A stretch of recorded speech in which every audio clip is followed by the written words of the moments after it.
la palabra a Sandra para que haga sus comentarios y apreciaciones y posteriormente les leo las preguntas que hay en el chat, algunas dirigidas directamente a los proyectos. Bueno, muchísimas gracias a todos los ponentes. Creo que ha sido una mañana de aprendizajes increíbles y que nos muestran la diversidad y digamos, quiero como reforzar un par de puntos de los que señalaba esta mañana, ¿no? Primero, la diversidad en términos temáticos, de formas de hacer, de formas de relacionarse con los otros, ¿no? Digamos, acabamos de tener un abanico absolutamente maravilloso de eso. Eh, Segundo, digamos, un elemento que de repente yo no había tocado antes y que quiero señalar porque varios de estos trabajos tienen, y es como la importancia de lo estético, lo sensorial, lo emocional en estos procesos. Que muchas veces nos quedamos como con las reflexiones más densas, pero se nos olvida que, digamos, para poder establecer relaciones fluidas con los demás, también, digamos, lo estético y lo sensorial tienen un elemento muy importante. Creo que eso fue muy evidente en la ponencia de la profesora María Carolina, pero no solamente, creo que las otras apuestas también tienen unos componentes ahí. Si uno mira los talleres con la comunidad Kitekiwe, pues uno ve ahí también, digamos, otros repertorios estéticos. Entonces, eso es como un primer elemento que quería señalar. Bueno, un segundo. Primero, como la diversidad que hay solamente en una universidad. Pues estuvo el profesor Puerta, pero digamos, él es externo a la universidad, pero el resto todas son iniciativas que van en relación con la universidad y que nos muestra la diversidad y, por supuesto, la gran problemática que tiene la universidad para poder acoger esto de una manera, eh, digamos, apoyarlas de una manera más contundente. Ahora yo tendría algunas preguntas como muy específicas para algunos, no para todos. A Carlos yo, pues primero saludarlo, felicitarlo por su trayectoria. Tuve el gran honor de conocerlo hace algunos años.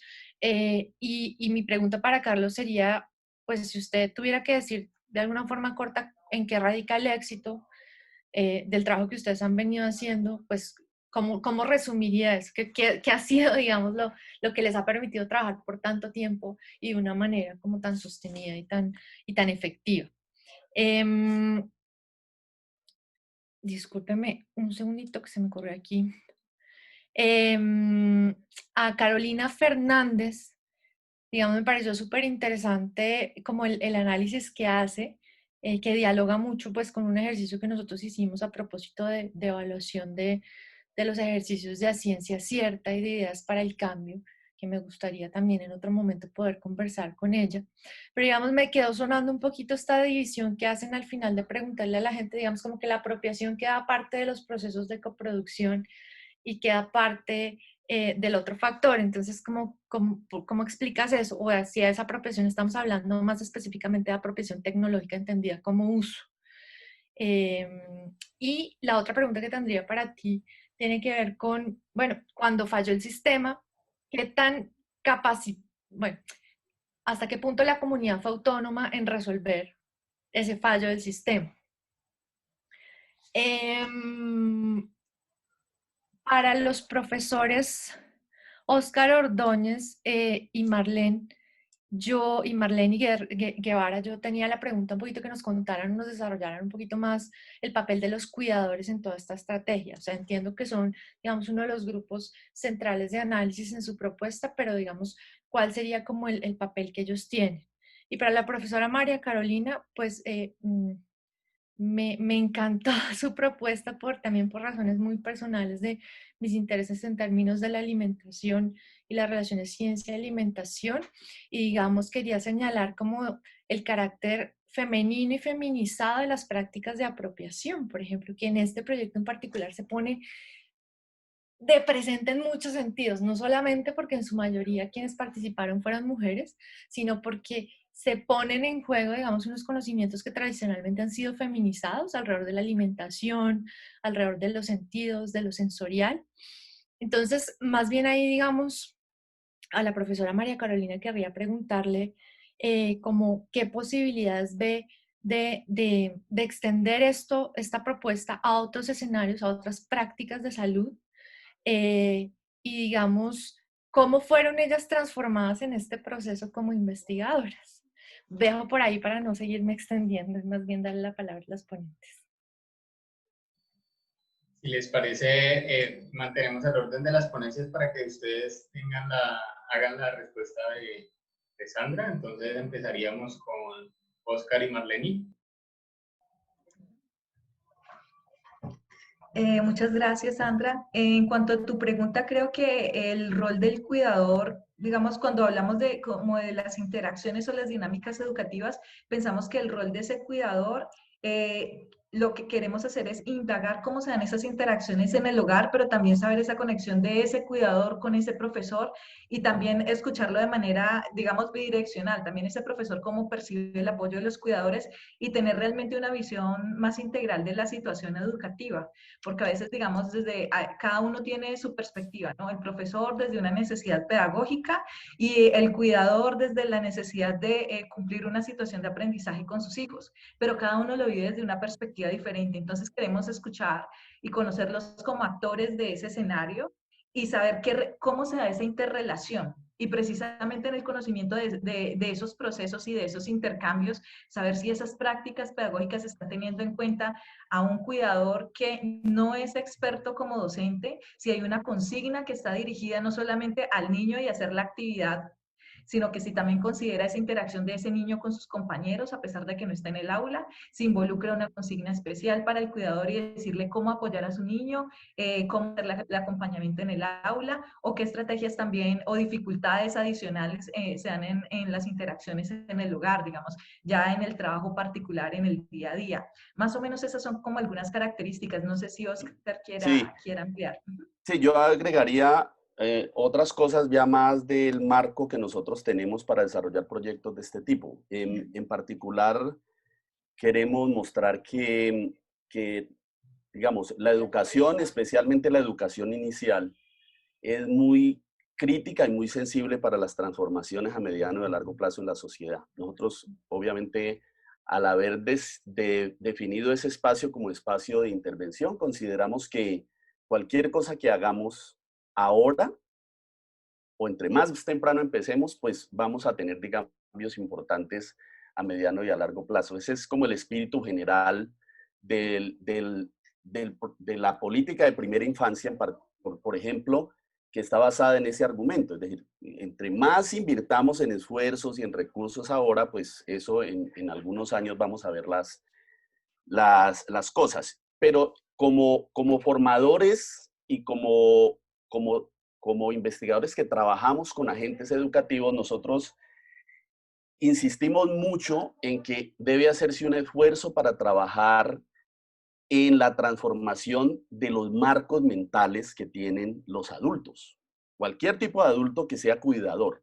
El marco mental es un concepto, pues obviamente viene de la sociología, desde los años 70, lo hemos reorganizado en función de algunos aportes de psicólogos cognitivos que trabajan con él.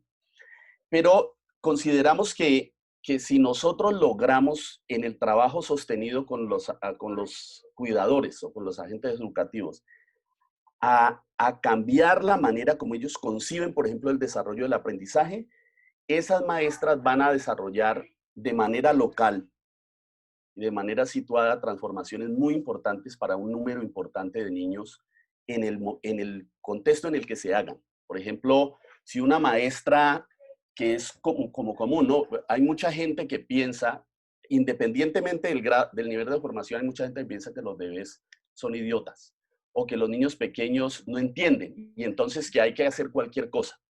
Si la investigación psicológica en desarrollo nos ha mostrado que no es así. Desde los años 60 sabemos que hay una cantidad de sofisticaciones en términos de pensamientos y de procesos que la escuela y la educación no aprovecha suficientemente. Si nosotros logramos a través de las herramientas mostrarles a ellos con sus propias prácticas qué es lo que están desaprovechando del trabajo que hacen con los niños, esa maestra va a diseñar ambientes y va a diseñar interacciones completamente distintas que le van a dar un lugar a la participación del niño, ¿no? Para nosotros el niño es un beneficiario directo del trabajo con maestros es precisamente por eso. Y hace poquito, entre el año 2017 y 2019, lo tratamos de mostrar en un proyecto que nos financió el gobierno local con la asistencia del ministerio.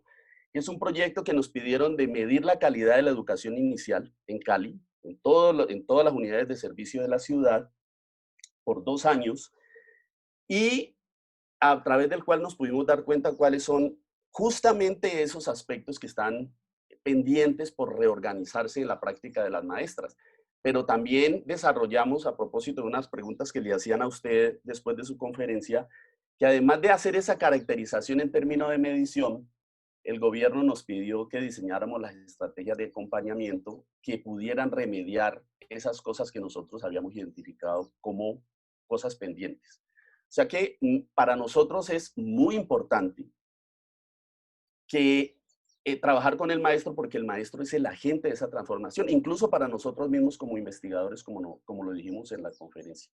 El maestro es, digamos, el puente que nos lleva a nosotros a poder ofrecerle mejores oportunidades de participación a los niños, pero también a permitirle a las instituciones transformar sus prácticas para que efectivamente las voces y los desarrollos y las capacidades iniciales de los niños florezcan. Adelante, María Carolina. Bueno, la verdad es que para dar respuesta a esas preguntas debería tomarme como todo el día porque ha sido de una riqueza inmensa para nosotros como grupo de investigación que somos de ciencias básicas, que tenemos nuestro lugar de confort y nuestro lugar de trabajo limitado, un espacio que es un espacio donde no tenemos a veces mucha relación con el exterior. Transformarnos a esta actividad de apropiación social en principio fue muy difícil, no entendíamos porque nosotros tenemos un pensamiento muy dirigido hacia las ciencias básicas, entonces no entendíamos cómo hacer este tipo de estrategias. Tratamos de documentarnos, tuvimos reuniones, tratamos de formarnos, pero seguíamos como sin comprender cómo abordarla, y todo fue como realmente como debe suceder. Comenzamos a pensar en una organización y realmente después cobró vida sola, se conformó una red, tal cual como dice la doctora Sandra, una red que por algún motivo terminó siendo en un 90% una red de mujeres, donde los diálogos que se generaron fueron sumamente profundos, con una riqueza infinita. Nos dimos cuenta que en realidad no importa qué sea la estrategia de apropiación social, lo importante es empezar a escuchar y poner atención en cada uno de los actores que participan, porque todos los actores tienen una riqueza infinita en la construcción de una estrategia. Lo más valorable para mí, más allá de los productos que teníamos que cumplir porque era una estrategia financiada, es que establecimos una red que se mantiene, ¿sí? Una red que inició con este sistema de madrinas, apoyando a las mujeres embarazadas con un objetivo que era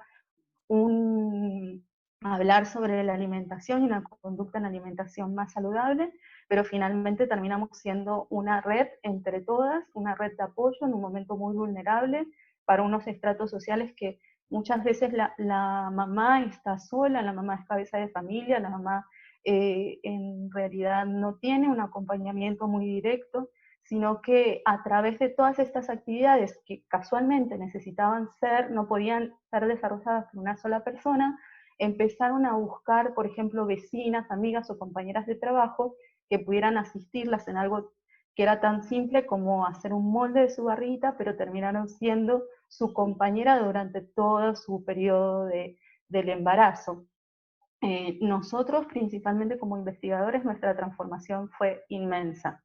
Creo que uno de los principales productos es, deberíamos medirnos cómo nosotros empezamos a pensar en esta problemática y cómo nosotros terminamos saliendo de esta actividad de apropiación social.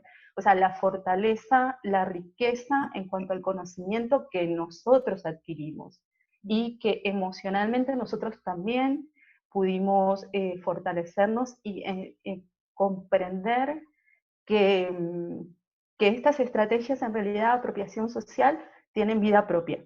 ¿Sí? Como en algún momento lo dijeron, o sea, uno empieza con un planteo porque de alguna manera uno tiene que empezar a organizar cómo va a establecer esas relaciones, pero finalmente eso termina en algo que uno ni siquiera tiene conciencia del impacto que puede llegar a generar y que no le pertenece a uno. O sea, muchas de las mamás también nos comentaban cómo sus hijos, sus esposos, sus vecinas, sus amigos habían comenzado a participar y habían comenzado a generar estos cambios.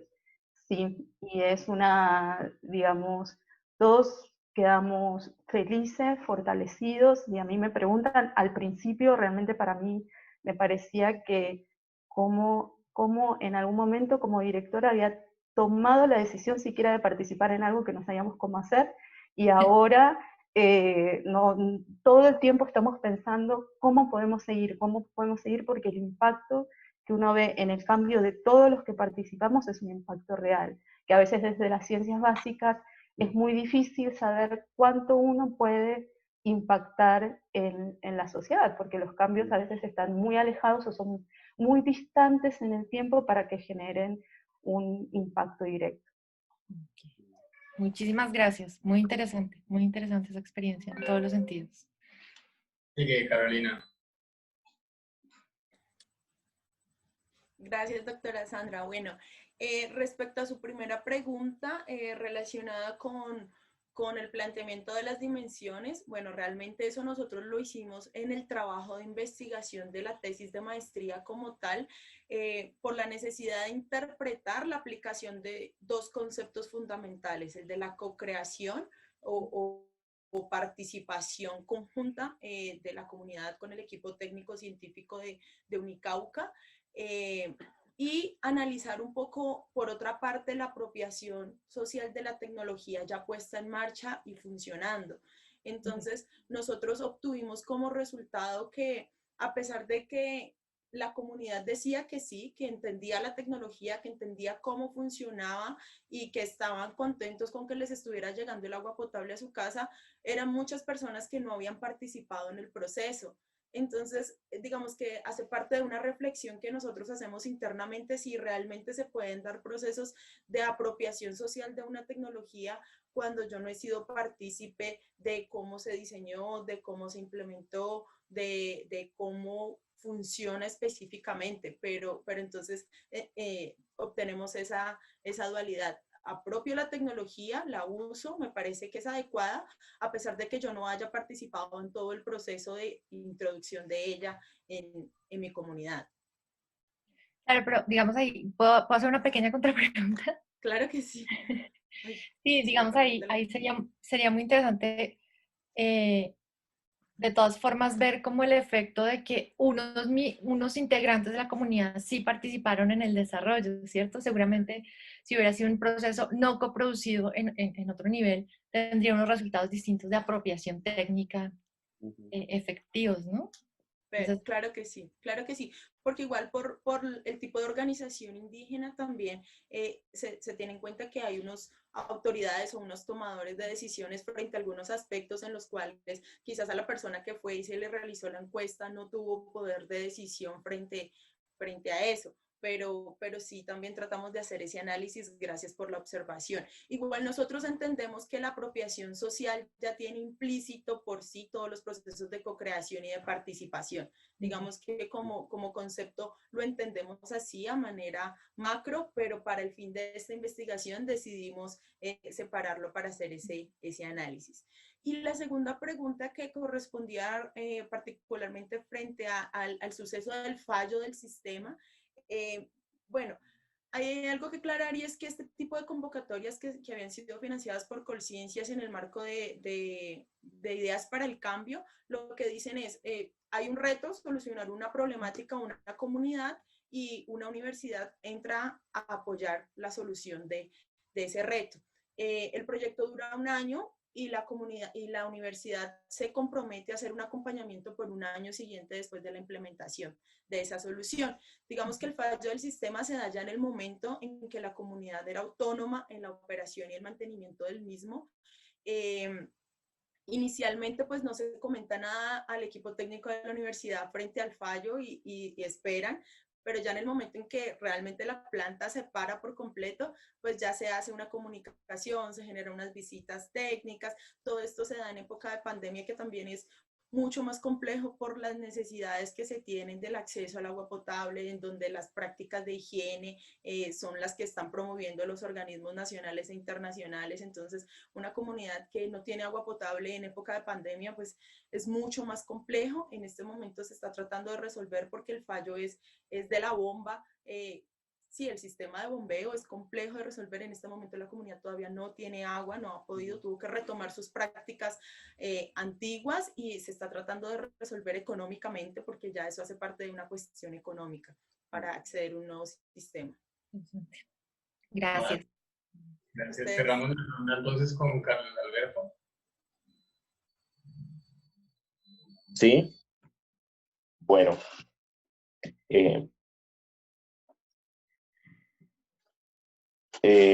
saludar también a la doctora Daza en esta mañana.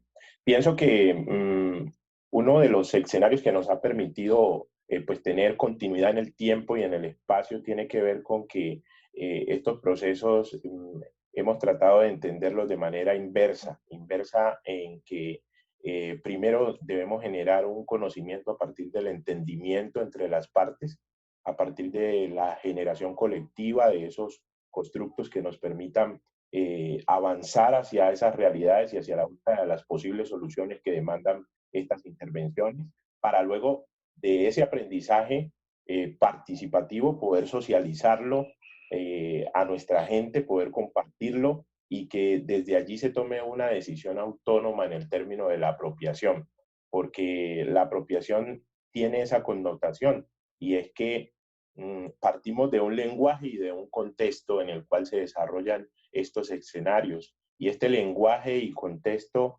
debe corresponder a las realidades puntuales para que ese ejercicio nos permita acercar o en algunos casos puede alejar el escenario de la apropiación social del conocimiento, ya que también hemos entendido que aquí hay que manejar de alguna manera, digamos, como unas irreverencias en función de desdoctorizar el conocimiento. El conocimiento tiene que partir de un escenario donde estamos en un situado plano, donde todos tenemos algo que decir, tenemos algo que aportar, tenemos algo que debatir, algo que también documentar, pero algo también que comprobar. Y en ese orden de ideas creo que lo que nos ha permitido estar vigentes, uno, es ser propositivos y no esperar que el conocimiento venga de fuera, sino que nosotros también tenemos la capacidad de buscar, compartir y hacer amalgama para generar nuevo conocimiento. Dos, de entender que desde adentro hay un conocimiento extremadamente importante, que es lo que nos ha permitido permanecer en el tiempo y el espacio. Y tres, el de entender que si nosotros logramos saber que la apropiación social del conocimiento no quiere decir que todo lo que salga tiene que ser apropiado o no. Lo que salga tiene que ser sujeto de un maciado con la gente en el territorio y definir qué eso es lo que sirve y qué es lo que no sirve y hacer eso para poder garantizar mejores condiciones. Yo creo que ahí ha estado el éxito de pronto de todo este proceso, sin querer decir que ha sido un camino de rosas, sino que es un camino que se construye día a día, pero que tenemos muchísimas dificultades que tienen que irse salvando. Por eso es que valoramos tanto el querer participar de este espacio, porque consideramos que en la academia hay muchas cosas que deconstruir, pero también hay muchas cosas que construir junto con nosotros. Gracias. Voy entonces a proceder a leer algunas preguntas que nos han llegado por el chat, tratando de mantener el orden en el que se expusieron. Entonces, para Oscar y Marlene, nos preguntan cómo se, entre comillas, alimentan los procesos académicos con los insumos de esta experiencia. Pues mira, nosotros, por ser un centro de investigaciones avalado, digamos, por la universidad, como unidad académica, nosotros tenemos que responder por los tres ejes misionales de la universidad, que son investigación, docencia y proyección social. Entonces, todos los proyectos que nosotros desarrollamos en términos de iniciativas de proyección social y de apropiación social, generalmente tienen una relación directa o indirecta con el diseño curricular. Por ejemplo, una de las cosas que nosotros hacemos con regularidad es crear cursos o espacios académicos de formación para los estudiantes que están vinculados a los grupos de investigación y también para los grupos de los 3 programas, del doctorado, de la maestría y de los 2 programas de pregrado. Es la manera como nosotros tenemos de alimentarnos. Digamos, muchos de esos proyectos vinculan a trabajos de grado, a tesis de maestría y de doctorado, y también vinculan a monitores y a profesionales y a pasantes que llegan al centro de investigaciones. Eso es la manera, digamos, regular de tratar de alimentar los procesos de formación a partir de esas experiencias. O sea, generalmente, cuando tienen financiación, nosotros podemos hacer muchísimas cosas en relación a la vinculación de personal a esos proyectos. Digamos, es parte como del know-how que tiene el centro desde su creación de hacer ese tránsito entre la investigación, la proyección social y la docencia. Vale, para María Carolina nos preguntan, teniendo en cuenta pues, las dinámicas de la pandemia y del COVID-19, en retrospectiva y frente a la necesidad de trasladar la estrategia a este ámbito virtual, ¿qué aprendizajes generó ese cambio de estrategia? Es decir, ¿hubo beneficios o retos que se impusieron en este mundo de lo virtual frente a como la tenían planteada inicialmente? Sí, claro. O sea, primero que toda la tecnología que se necesita y el conocimiento es diferente. En trabajar en un medio virtual. La primera barrera, tal vez la más grande que nos tocó sortear, es cómo nos relacionamos personas desconocidas para hablar de temas tan sensibles. Es lo primero que tuvimos que empezar a trabajar, que por eso lo trabajamos con este establecimiento de la red de madrinas, donde cada madrina tenía o acompañaba a 2 mamás que estaban en embarazo, y luego empezamos a trabajar actividades de sensibilización desde lo emocional y lo corporal, porque cómo uno comienza un diálogo con personas tan diferentes, con actores tan diferentes, a través de una plataforma virtual, y un diálogo tan sensible como hablar de nuestra vida diaria y nuestra vida personal. Ese fue el reto tal vez más grande que tuvimos, pero finalmente tal vez el beneficio o la ventaja de la virtualidad es que no importa dónde estemos, no importa cómo estemos, no importa no sé, si acabamos de venir de trabajar, muchas mamás trabajaban, y la pandemia les dio la posibilidad de tener un momento en su hogar, que si hubiera sido dentro de la vida normal, no hubieran podido disponer de ese momento para participar. Entonces, dentro de los beneficios es eso, que la conectividad nos hace tener mucha más capacidad o disposición para reunirnos independiente de los lugares donde estemos. Gracias. Para el proyecto de Carolina, decía, muchas de estas comunidades están en territorios con alta influencia de grupos armados en diferentes tipos. ¿Cómo han logrado que estos grupos armados las dejen trabajar?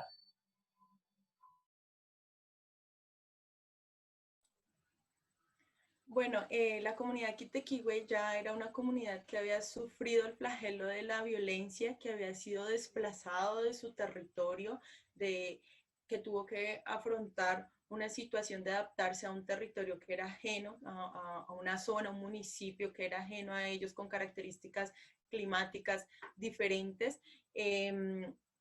Digamos que en este caso, en este proyecto, no tuvimos el inconveniente porque ya ellos tenían resolución por Ministerio del Interior de la nueva área en la cual se iban a ubicar, pero sí, esta es una de las situaciones que cuando trabajamos en zonas rurales estamos expuestos a que existan grupos armados que no permitan que lleguen instituciones o entidades públicas. Sin embargo, pues la experiencia en este caso fue exitosa, digamos que se pudo trabajar, pero sí, existen este tipo de situaciones.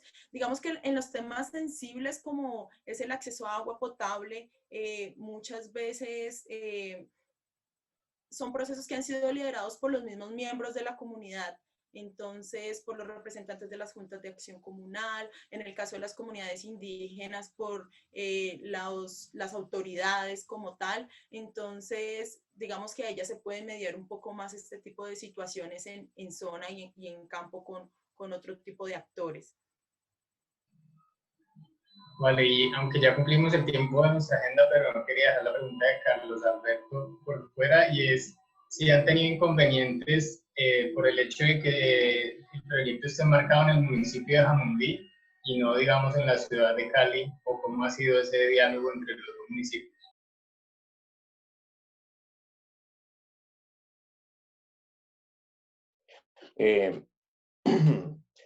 Muy buena pregunta. Hemos tenido una articulación muy importante en función de que la conservación del complejo de humedales del Alto Cauca en la zona norte del departamento del Cauca y sur del Valle tiene un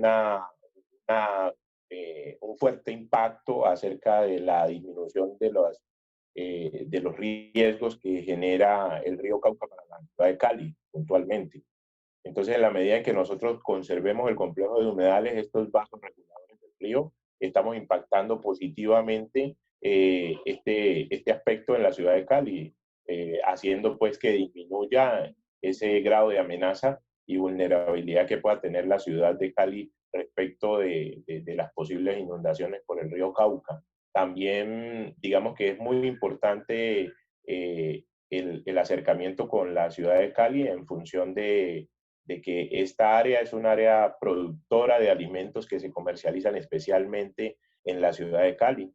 Entonces, la mayoría de los productos que salen de esas fincas tradicionales terminan en las galerías de la ciudad de Cali y esto favorece pues, el flujo de alimentos hacia esta población. Y por último, pues también plantear que ahora, digamos que es un llamado que hacemos a todas a la academia, especialmente a nuestra universidad del Valle, y es que estamos en proceso de la formulación de los planes de ordenamiento territorial y creemos que estos enclaves que garantizan procesos de investigación, procesos de aprendizaje, procesos de apropiación del conocimiento generado de ambas partes, debe ser un punto donde contemos ampliamente con el apoyo de la academia en su participación para garantizar que este enclave de vida sea sostenible y se permanezca en el tiempo, más que la presión que pueda generarnos la ciudad de Cali hacia esta área. Lo que buscamos es que la ciudad de Cali más la ciudad de Jamundí, en su proceso de desarrollo y de desarrollo en los procesos de aprendizaje también, haga un esfuerzo grande para que este complejo de humedales permanezca en el tiempo. Gracias.